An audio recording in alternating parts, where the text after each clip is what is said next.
எத்தனை முறை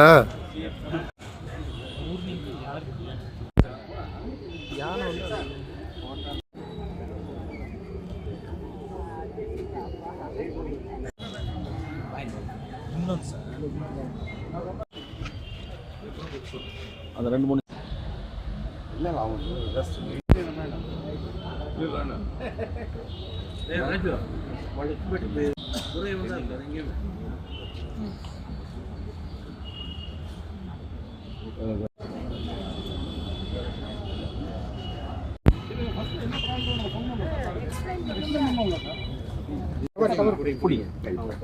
நான் தாக்கு சார் நான் கொஞ்சம் பாருங்க. நன்றிண்ணா.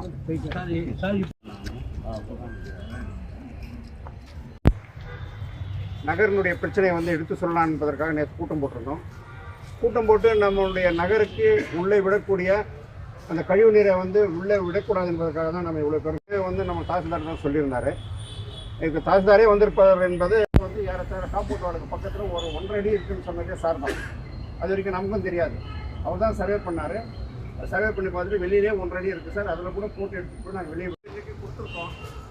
இதன் மீது நடவடிக்கை எடுக்கணுன்றது தான் நம்முடைய வேண்டுகோள். ஏன்னாக்கா ஏற்கனவே வந்து கோர்ட்டில் வந்து ஹைகோர்ட்டு மறுதளித்து வேறு ஒரு குரூப்காரங்க போய் நம்ம டிஸ்ட்ரிக்ட் கோர்ட்டில் வந்து ஒரு ஆர்டர் வாங்கியிருக்காங்க. இப்போ ஹைகோர்ட் என்ன சொல்லிச்சுன்றது பார்க்க மறுக்கிறாங்க. இங்கே இருக்க பார்க்கும்போது என்ன சொன்னாங்க, இல்லை இந்த இஷ்யூ நான்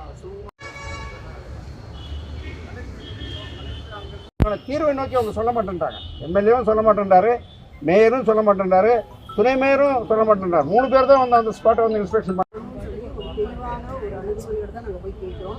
இருந்தாலும் எங்களுக்கு ஒரு ஆசை. அதில் தான் டெண்டர் இருக்கும், ட்ரைனேஜ் எப்படி போட்டோம், அது வரைக்கும் போகிற தண்ணி எதையும் டிஸ்டர்ப் பண்ணாதீங்க, எங்களுக்கு சப்போர்ட் பண்ணுங்க அப்படின்னு சொன்னாங்க. நம்ம ட்ரைனேஜ் வெட்டிக்கலாம், குழியை தோண்டிக்கலாம், ரோடை டேமேஜ் பண்ணலாம்னா அதுக்கு அனுமதி இல்லைன்னே போட்டிருக்கு. அதை யாருமே பார்க்கறதில்ல. போக்குவரத்துக்கு எல்லாத்தையும் யாரும் நாங்கள் எல்லாருமே அனுமதி கொடுப்போம். உங்களுக்கு தெரியும், ஒரு 13 கேட்டட் கம்யூனிட்டி சுற்றி இருக்குது. எல்லாருமே சுதந்திரம் அமைதி பேச்சுவார்த்தைக்கான அழைப்பாணை கொடுத்தாங்க. இதுவும் அப்போதைய வட்டாட்சியர் இருந்து பயன்படுத்திக்கலாம் இருக்கு. மற்ற ஏரியாவுக்கு இருக்கும்போது ஒன்று அந்த பகுதி மக்கள் அந்த கிஃப்ட் பண்ணவங்ககிட்டயும் மற்றவங்ககிட்டயும் பர்மிஷன் வாங்கிக்கணும். எல்லாமே இருக்குது. அதில் நாங்கள் பண்ணவான